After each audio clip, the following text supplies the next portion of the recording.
Krista, and she got me into it. So first thing this morning before 9 a.m., we walked across the street to the beach, and we sat in that cold ocean for about 10.5 minutes there, Trev. Yes, Roger. Joe, you told me about that yesterday. Geez, you're a keen man to do that there, but I guess you're feeling pretty refreshed after that, come Yeah, you know, I do actually feel very good after that. That's the longest I've ever stayed in there. We said to ourselves, let's stay in for about 6 minutes. And then, there's a little timer on my GoPro camera because we make the YouTube videos. So we ended up staying in for about 10.5 minutes. And then we sat out on the log there, dried off, and had some hot chocolate. We always bring some hot chocolate with us there and then come home to our warm house. But yeah, it's definitely cool out there. Like I say, 5 degrees Celsius for air. And the ocean temperature is 7.3 degrees Celsius at this time of the year. So not much of a difference, but it's still bloody cold there, QSL. Yeah, real cold, mate. It's going to be, the water's going to be like 18 or more before I even think about getting in. But anyway, it sounds like you get a bit of enjoyment out of it there, Joe. That's the main thing there, can they? Yeah, it's an adrenaline rush for me. And with her, it helps for anxiety and depression. But it is good for the immune system, too. It's supposed to be really good. I mean, I rarely ever get sick, knock on wood, and same with Krista too. She's pretty healthy kid. She's 38 and I'm 60, but like I say, you and I are going to be 61 soon. Time flies when you're having fun. I was going to ask you there, how are grocery prices in Australia? Are they pretty expensive like they are here in Canada?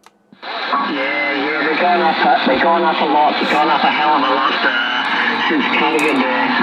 It's probably the same all over the world there, I think.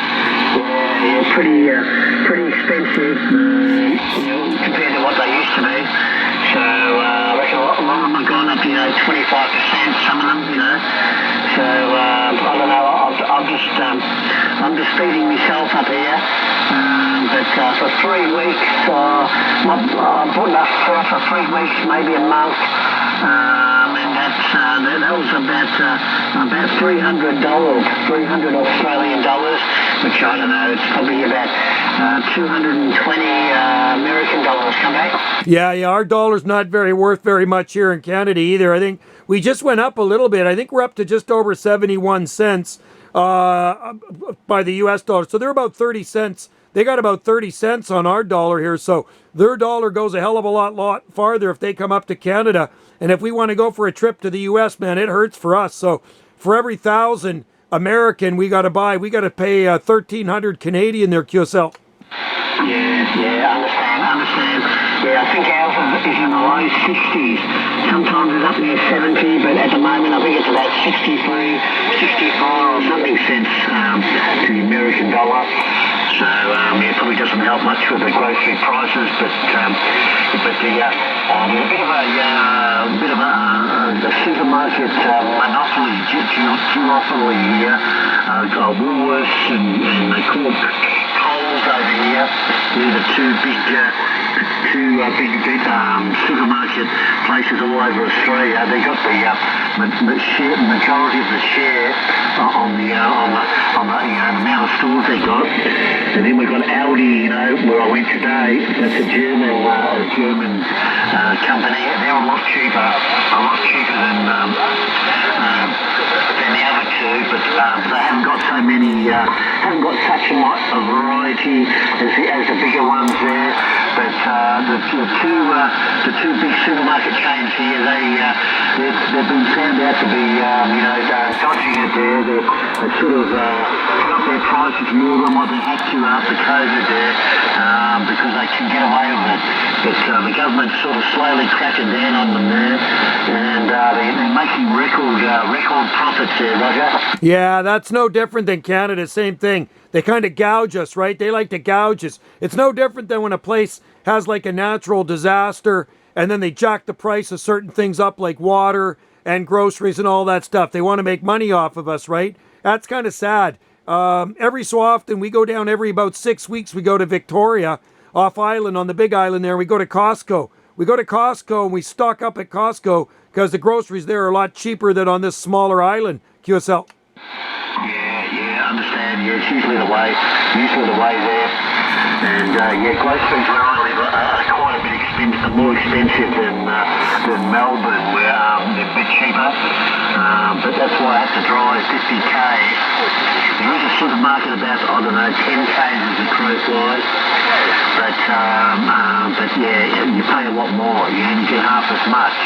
So every 3 weeks or so, I go down to the Seymour township of Seymour, and I go and do my shopping down there, Roger. Okay, that's cool. So you got to drive a fair bit then, to get to a big grocery store. So you're in a pretty remote area then, QSL. Yeah, fairly remote, not really remote places than I am, but I'm sort of half pretty remote there. So anyway, that's the way it goes there on the grocery scene. It's like all the bloody big companies there. They all get greedy, don't they? They all get greedy. They talk to their shareholders, and they've got to make a bigger profit than last year. And the only way to do that is screw us a bit more. Come back. Yeah, no, I totally agree with you. I'm on the same page as you, man. It's all about the dollar signs. That's all they care about. They don't care about us. It's all during the when the COVID shit was going on. Money, money, money. I say just follow the dollar signs. Yeah, unfortunately, that's just the way the world's going now, mate. Doesn't matter what you buy or where you get it from. Everybody's after the big profit, and it's just greed, mate. It's just greed. And unfortunately, so yeah, it doesn't make the world a better place. They could survive on considerably lower profits, and they'll still make a good profit, and everyone would be a lot happier there. But no, they've got to be greedy, come on. You know it, man. No, exactly. What you're saying is true. And Trevor, it's no different than the politicians. They tax the shit out of us. Excuse my French. They tax the hell out of us, yet they keep giving themselves raises. And they make so much money up here, these politicians. Most of those guys should be in frickin' jail. They make big, big money. I can't believe the pensions they get when they retire. They make more than I've ever made. And they're supposed to be working for us, but they keep giving themselves raises, and they keep taxing us more. Yeah, that's right. Yeah, same over here. They give themselves, $100,000, about $50,000 or $100,000 wage rise, and no worries. They can't do much about that there, and but the average working guy there, no, we can't give you any more than a bloody 5% or 6% pay rise, and that'll make inflation go up, There are all these excuses there. So screw the poor man and make our heaps for themselves. Come back. I know, exactly. I know what you're talking about. Like I say, we're on the same page. My wife feels the same way. I'm on a pension here now, and like I did retire there a few years back. I took a whole year off, and like I say, and you probably know, I've told you, I work for a grocery chain that covers southern Vancouver Island. So I think there's about 12 good grocery stores, about the size of a Safeway, and I get a pretty good discount there. But, it's expensive on this small island. Everything where I live has to be shipped in by boat. So that's why every 6 weeks we do a big trip to Costco. And we actually, even with my grocery discount, I still get a better savings at Costco, QSL. Yes, that's right. And just shows you, Costco are cheaper and they're still making a profit. They're still making a good profit, It shows you how much the other supermarkets are ripping you off there. Okay, they've got to bring it onto your little island there, but it doesn't cost double the price for the little diesel to bring all those groceries over to that little island, does it? It might be 10 cents on each product or something, but it's not double the price. Exactly, and that you're right, man. And same with the fuel too. Okay, so fuel here is for the cheap grade is $1.88 a liter. $1.88 a liter. I just filled up the other day. The good grade fuel's even more. So if I go over to the Big Island, which is a 20-minute ferry ride away, I can get it for about $1.75 or $1.76 a liter. So it's about 13 cents a liter cheaper, just a 20-minute ferry ride away. There's no possible way they should be marking it up that much when they get here. It's like I say, that they're ripping us off. Yeah, that's it, mate. That's it. And it's just greed. And yeah, it sounds like diesel over here. I think some places it's about $1.80, similar price, $1.80 a litre over here, and sometimes it goes up to just over $2 a litre for that. And I think petrol's a bit cheaper. That's about that might be about $1.70 a litre. Come back. Okay, so your petrol's a little cheaper than ours, and ours is 188, like I say, for the cheap grade regular.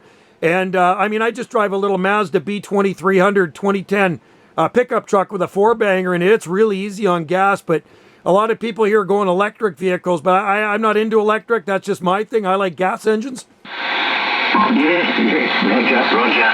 Yeah, I just got a utility vehicle, just a 2-seater with a big tray on the back, and it's a diesel, 3-litre Isuzu motor in it there. And had it for about 10 years now. It goes well. It's pretty good on the juice. Probably use about 9 litres per 100 kilometres there. But yeah, anyway, that's what I do there. Come back. That's like my little Mazda too. It's a 5-speed, really easy on gas. And no, I'm glad I got it 4-cylinder. And no, it's I can afford the gas and that thing. But I see some of these guys with these big 4x4s with big block engines in them. Talk about gas guzzlers, man. I mean, that's all they do is spend half their time at the gas station. Yeah, Roger. Yeah, the big V8 engines, yeah, I know what you mean. Well, they were a lot of fun. I used to have a V8 in my younger days, and I used to run it off LPG gas, which used to be, it used to be down to sometimes 9 cents a litre back in the early 90s there. About 9 cents a litre you get it for sometimes. But of course it's probably about 80 cents a litre now. But the V8's a lot of fun, but there are a lot of sort of out of the question these days of the price of juice there come up. I know the feeling. Back in the day, I used to have a Nova SS, and I had it all hopped up, balanced and blueprinted, high-performance engine. So I could only run that leaded high-octane premium Chevron gasoline in it. But, that was back in from 1980 to about 93. And then I sold it. But, back then gas was cheaper. But then they took that leaded gas off the market because they said it caused too much pollution or something like that. Yet there's still diesel everywhere. It don't make sense. But anyway, I had lots of fun. Yeah, I used to suck up a lot of gas. But I tell you what, I like that horsepower there, QSL. Yeah, Roger. You know the car you're talking about. The shooting Novas there. They'll run a bit of a muscle car. Come back. Oh, yeah, big-time muscle car, man. It was a 73 SS, and I took the engine out of a 69 Impala, and that engine was 300 horsepower stock. But then I took it out, and I took it into a racing engine place, and I said I want it beefed up. I told them what I wanted to do with it. I want it done with, that was back in 82, and I got it done. It was about 420 horsepower, which was a lot of horsepower back then. But nowadays, in comparison, some of those stock cars that come out, like those new Camaros and stuff, like with the gas engine, God, some of those things are like 400 or 500 horsepower. Roger, yeah, that's the one, man. Yeah, goes like a rocket there, but I think they're a lot less reliable than new ones. Come back. I agree with you, and you know what? I drive my little Mazda.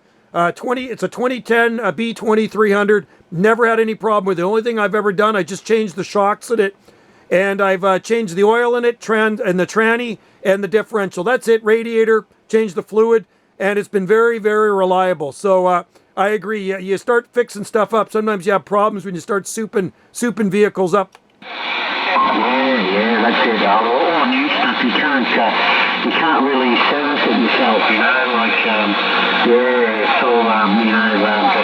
it's all completely computerised. If something goes wrong, you've got to take it to a garage, and it's just too much tech, mate. Too much tech there, not enough reliability. Come on. Yeah, you know what they got to do? They got to actually hook those things. They plug it into a computer system, so then it analyzes what's actually wrong with it. Like, my wife's got Wendy's got a 2018 RAV4 Toyota hybrid, so it's a gas engine, but it goes into hybrid mode when you're in the city.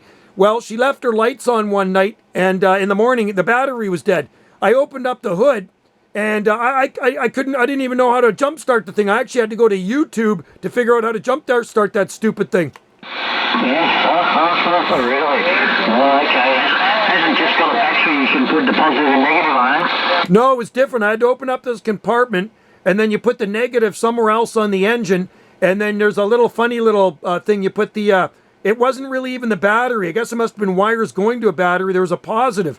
And, it's just stupid. It's a pain in the ass. So, yeah, whenever that thing needs servicing, it has to actually go to the Toyota dealer. I can't see, when I open up that engine, I can't make heads or tails out of it. Yeah, I know what you mean. Yeah, there's nothing that resembles the old engines there, isn't it? It's just cracking there. So, anyway, that's the way the world goes there, mate. Good there, Joe. And, no worries, mate. Anyway, look, I've got to go and disappear. I put away most of my shopping there, but I've still got a bit more to put away there. So I might cut it short there. And but great catching up again there, Joe, Roger.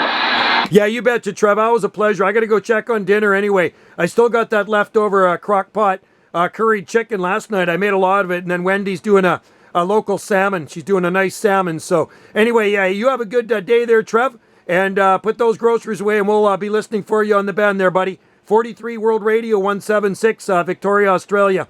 It was a pleasure there, Trev. Have a good one, bro. 9 Alpha Tango, 791 waving from the North Pacific. No worries there. 9 Alpha Tango, 791. Great to catch up again, Joe. 73s, and look forward to our next conversation. Bye-bye now. Thanks, Trev. Cheers.